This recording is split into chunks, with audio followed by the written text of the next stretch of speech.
Hey everyone, ready for another deep dive? This time we're tackling French grammar. And I know, grammar can sometimes feel a bit like, well, a chore. But trust me, this one is going to be interesting.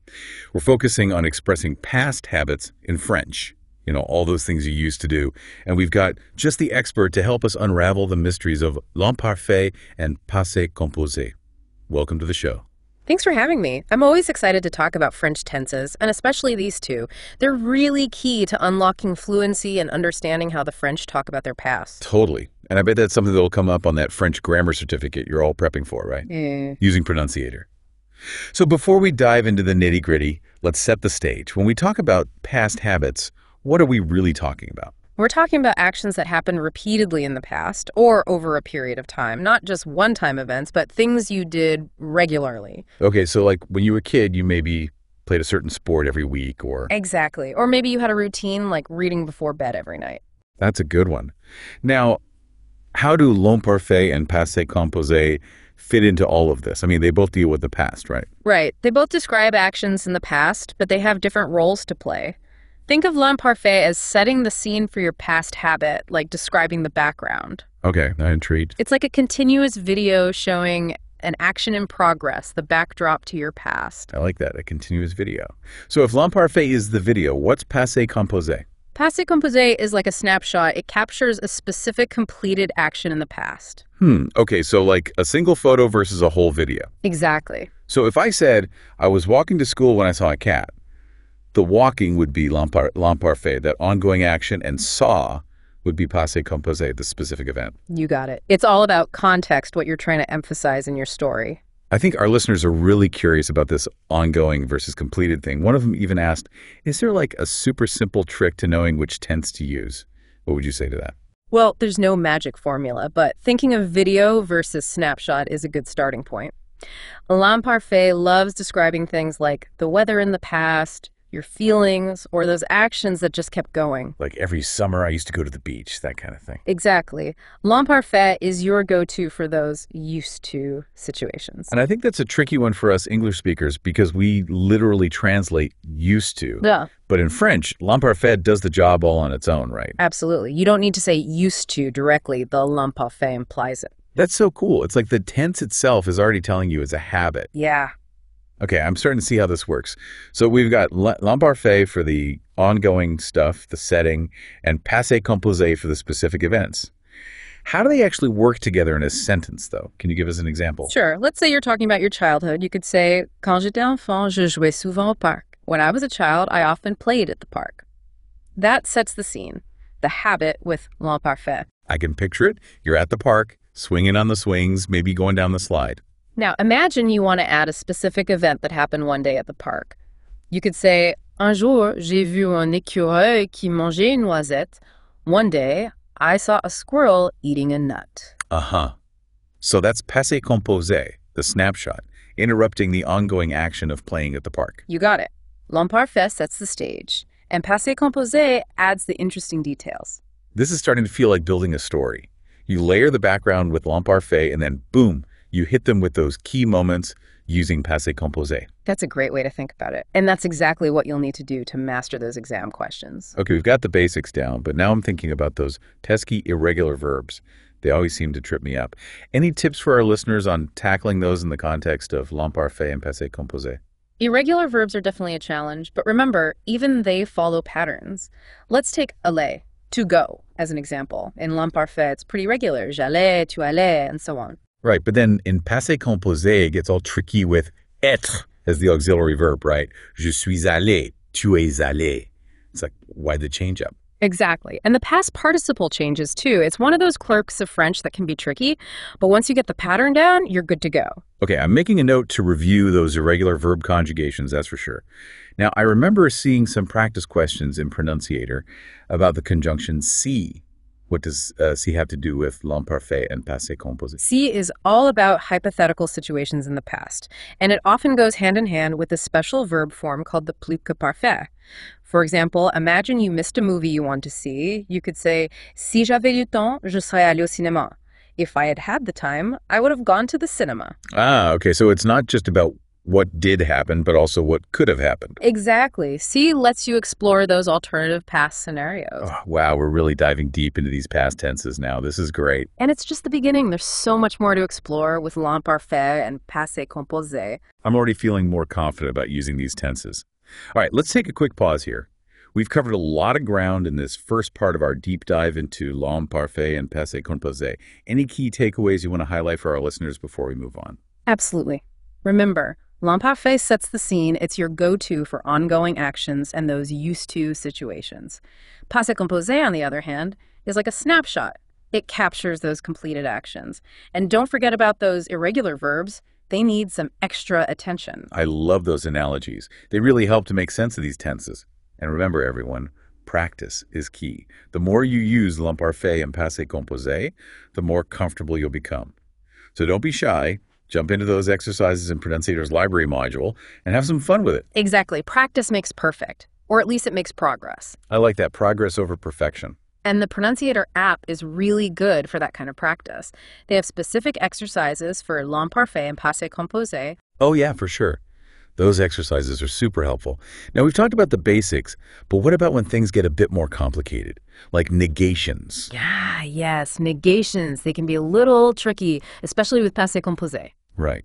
Because where does the nuances go exactly? In the passé composé, you put the ne peux pas around the auxiliary verb, so I didn't watch TV, would be je n'ai pas regardé la télévision. Okay, that makes sense. But then, what about reflexive verbs? They already have so many parts. How do negations work with those in the passé composé? Reflexive verbs in passé composé use être as the auxiliary verb, and then you put the ne pas around that.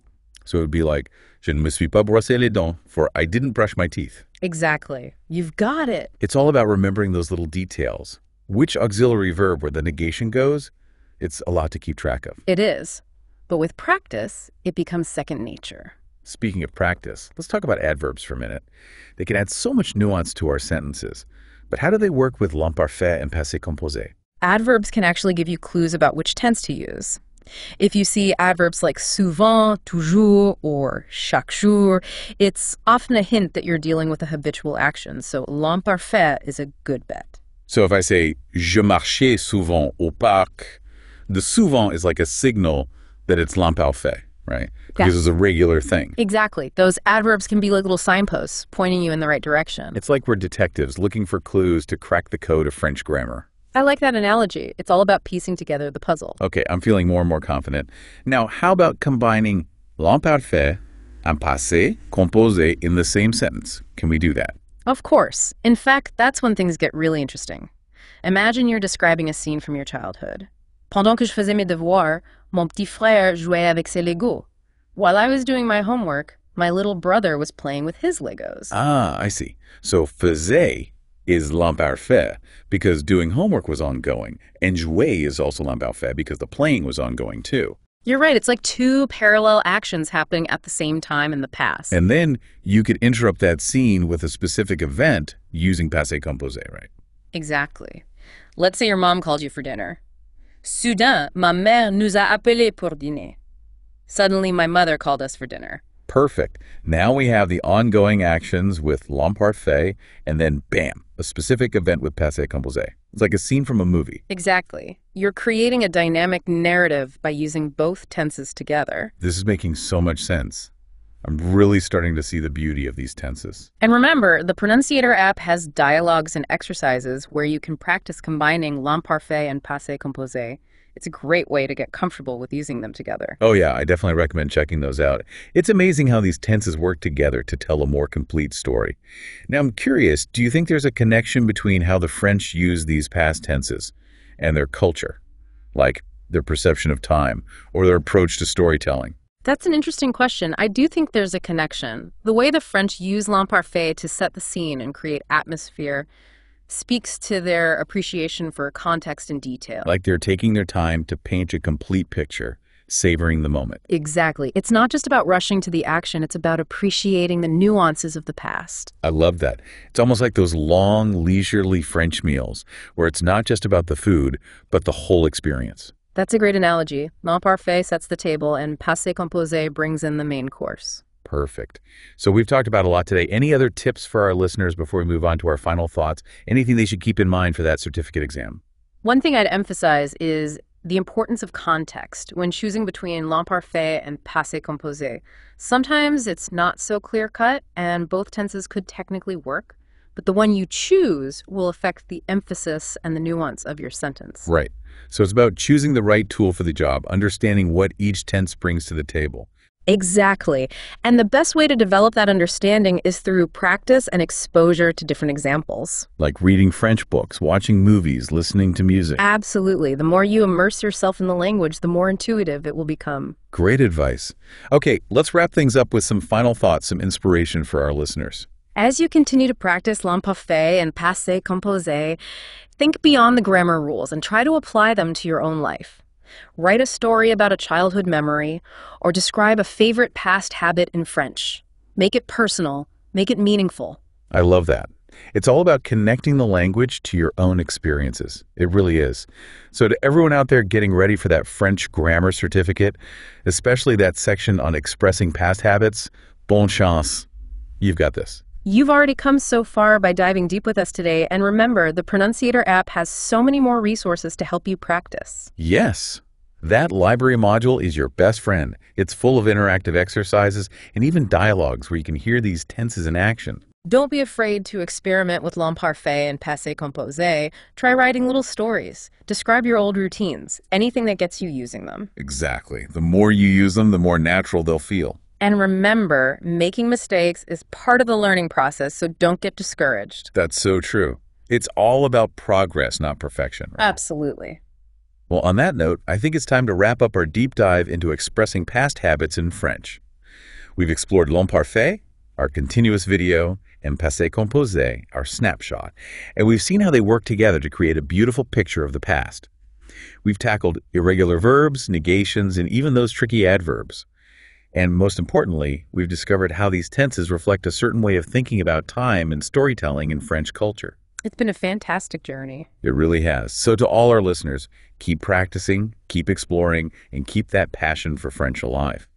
And who knows, maybe one day you'll be sharing your own used to stories in perfect French, inspiring others with your fluency and confidence. I have no doubt. All right, everyone, that's it for today's deep dive. Until next time, au revoir.